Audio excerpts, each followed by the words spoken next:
پہلے شروع کیا وہ مکمل اپنے روزے کو کشمکش میں گزار رہا ہے کہ میرا درست ہے یا نہیں ہے، تو بہرحال اس چیز کو ہم سمجھیں، چاند دیکھ کر ہم ابتدا کریں گے اور چاند دیکھ کر جو ہم عید کریں گے، اس بات کو یاد رکھیں. اور اس کے لیے ہلال کمیٹی ہوتی ہے. ہر شخص کو میدان میں کودنے کی اور اپنے اعتبار سے ثابت کرنے کی ضرورت نہیں ہے، لیکن مسئلے کا علم لوگوں کو ہونا چاہیے، یاد رکھیں، ورنہ اتنا کشمکش ہوتا ہے.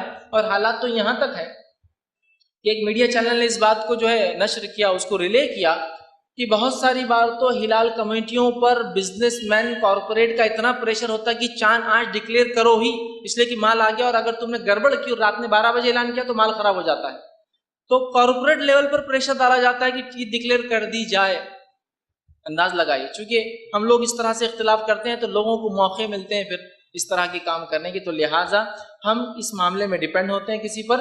ہلال کمیٹیاں ہوتی ہے، لہٰذا ان کی بات کو مان لیں. اور یہ امت کا اجتماعی مسئلہ ہے، یہ انفرادی نہیں، اس شہر کا یا میں اکیلا کر لوں گا عید کل، یہ اجتماعی مسئلہ ہوتا ہے، لہٰذا اس پر ہم ڈیپینڈ رہیں. ان کی بات آ جائے، ان کی تصدیق آ جائے تو ہم لبیک کہہ دیں، اس کو مان لیں. ان کی تصدیق آ جائے کہ عید کل ہے تو ہم اس چیز کو مان لیں، یاد رکھیں. تو نبی اکرم صلی اللہ علیہ وسلم نے بھی متفق علیہ روایت ہے، آپ صلی اللہ علیہ وسلم نے فرمایا اور کہا کہ چاند دیکھے بغیر رمضان شروع نہ کرو، اور چاند دیکھے بغیر اگر رمضان ختم نہ کرو، اور اگر بادل والا ماحول ہو، بارش والا موسم ہو، بادل ہو، تو پھر 30 دن اس مہینے کے پورے کر لو. بالکل سادی بات ہے. اس چیز کو ہم سمجھیں اور اس پر ہم جو ہے عمل کرنے کی بہرحال جو ہے کوشش کریں.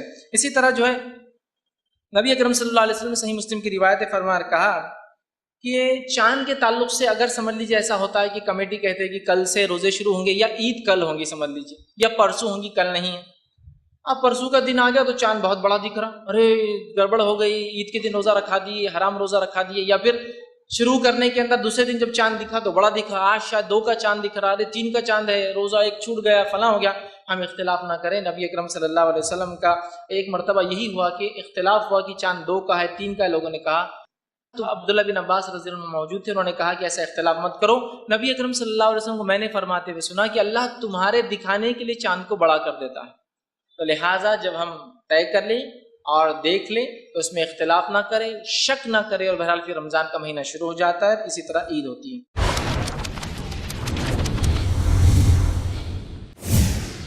حقیقی کامیابی کے روشن اصول جانیے شیخ حافظ عبد التواب سے. قرآن اور حدیث کی روشنی میں دین و دنیا کی حقیقی کامیابی کے روشن اصول، ہر بدھ دوپہر 2:30 بجے اور رات 8 بجے صرف آئی پلس ٹی وی پر. بہتر زندگی کے لیے.